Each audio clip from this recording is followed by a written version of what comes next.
Hey everybody, how's it going? Welcome to NoDQ&A video right here on NoDQ.com, as well as the YouTube channel and NoDQ&A videos affiliate RingsideNews.com. I may or may not be Aaron Rift. Apparently Facebook doesn't think so, but I digress. We have WWE Hell in the Cell this coming Sunday. NoDQ.com has got you covered. We'll have live results on Sunday, as well as the late breaking news regarding Hell in the Cell and the matches for the show. So check out NoDQ.com. Before we get started with the questions, I also wanted to mention real quick, I wanted to offer my condolences to the family of Ox Baker. Ox Baker, an all-time wrestling legend, one of the scariest wrestlers of all time. And my earliest memory in my entire life was as a small child, a small baby, being terrified by this picture of Ox Baker that my dad put up next to my crib. I was completely terrified of Ox Baker, and that is the earliest thing that I can remember in my entire life. So I just wanted to throw that out there. Sad to hear about Ox Baker's death. Very unique character, and that look that he had, he was very unique for his time. With that being said, let's get down to your questions. First one today comes from Alexander WWE. Hey Aaron, do you see Ryback getting another push when he comes back? And what do you see in Curtis Axel's future? Please answer in video. Well, I think when Ryback comes back, he will get that initial push, and I'm guessing that Ryback and Curtis Axel will probably be paired up as a team again. It's clear to me that they really have no idea what to do with Curtis Axel, and I think that that's why he hasn't been around because of Ryback's injury, and the only thing they have for Curtis Axel is a tag team with Ryback. So if Ryback goes off on his own, I don't like Curtis Axel's chances in WWE. Ryback, perhaps he can get another push as a monster and they can go somewhere with him. Curtis Axel, I mean, he had his singles run with Paul Heyman, didn't go anywhere. He teamed up with Ryback. They were just there. Curtis Axel hasn't really done much, so I'm not liking his future outlook. But Ryback, he could have a decent future. I think he will have an initial push, but I don't see Ryback getting to the level that he was once at. All right, this one comes from WWE fan Dark Arrow. Hey Aaron, if Hulk Hogan returned for one more match, who besides John Cena would you put him against?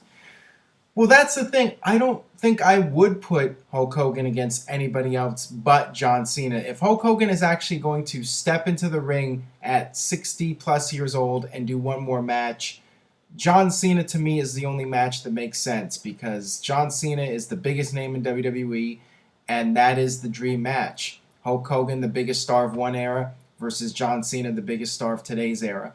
I suppose you could do Hulk Hogan versus... I don't even know. I mean, there's not really anybody in WWE that I would put Hulk Hogan against right now besides John Cena. I mean, I wouldn't put him against Ambrose or Rollins or, he's already faced Randy Orton.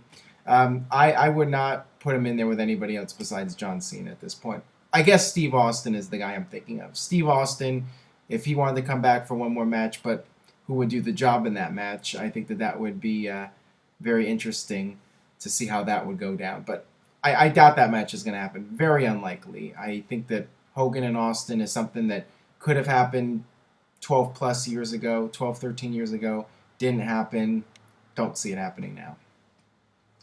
All right, this one comes from AYWHS. Yo, Aaron, I'm a first-time asker, but I was wondering, what are your thoughts on Bully Ray possibly coming back to WWE? Thanks. I definitely see it as a possibility if Bully Ray doesn't stay with TNA, and that depends largely, I think, on if TNA gets a new television deal. I think if TNA is able to stay in business in 2015, I think that the odds are good that Bully Ray will come back. But as far as going back to WWE, I got another question here from CPW1978. Aaron, NoDQ.com reports that WWE's offer to Angle was to work full-time. Would the same apply to the Hardys or Dudleys? I feel TNA proved either teams can still go after the tag runs. It would be cool to see Bully Ray have a singles WWE career feuding with the top stars. Well, regarding Bully Ray coming back, as I mentioned a moment ago, I think that it's more likely that if Bully Ray came back to WWE, he would be reunited with Devon. They would be the Dudley Boyz again. I don't see Bully Ray coming back and having a singles run. WWE would market the Team 3D, not Team 3D, obviously, they would be the Dudley Boyz again. WWE would market them as the Dudley Boyz and play off their past accomplishments and use that to build them back up. As far as having full-time runs, I doubt it because I think that WWE is going to stay away from bringing back too many former names just because it would affect morale. And, they're nostalgia acts. So I wouldn't want WWE to bring them back full-time. I think that it's possible that both of those teams will come back at some point. I think the odds are good that it will happen.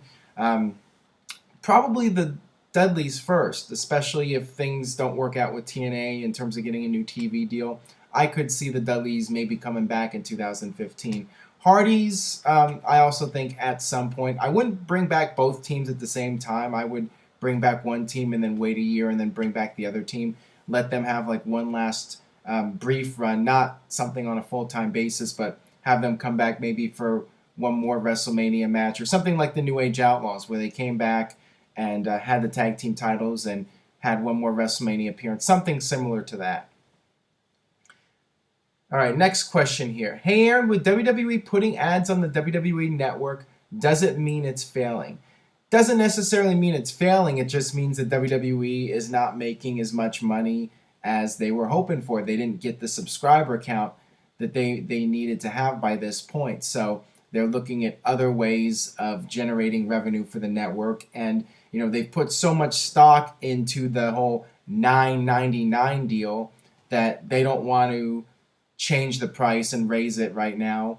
And they've even said publicly they have no plans on raising the price. So they have to look at other ways to make up for the lost revenue. And putting ads on there is their solution.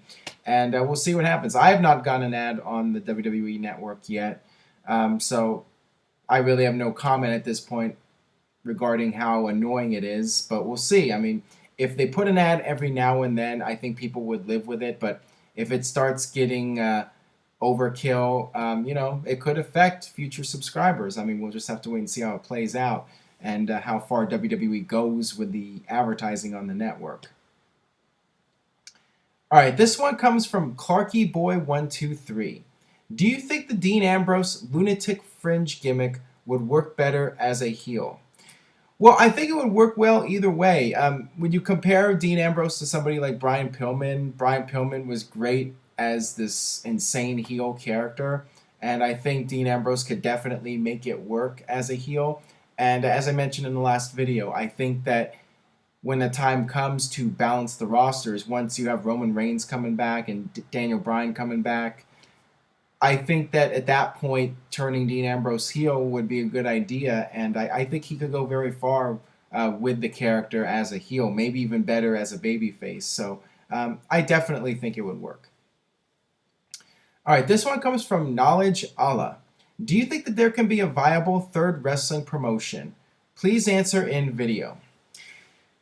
As much as I would like to say yes, right now there's not even a viable second wrestling promotion. So the landscape of wrestling, it doesn't feel like there's going to be anything close to what we had in the 90s where you had three major promotions. You had WWE and WCW, and you had ECW behind them. Really, it's going to be very difficult for any promotion out there to really get off the ground. And, forget about being number 3. Trying to even get to number 2 right now is extremely difficult. And as we've seen with TNA, they're number 2 technically, but they're a very distant second from WWE. And in terms of popularity, I mean, their ratings are above what ECW was doing when they were on cable television, but not by much. And certainly when you look at the crowds and the pay-per-view buy rates, ECW was actually doing better when they were at their peak.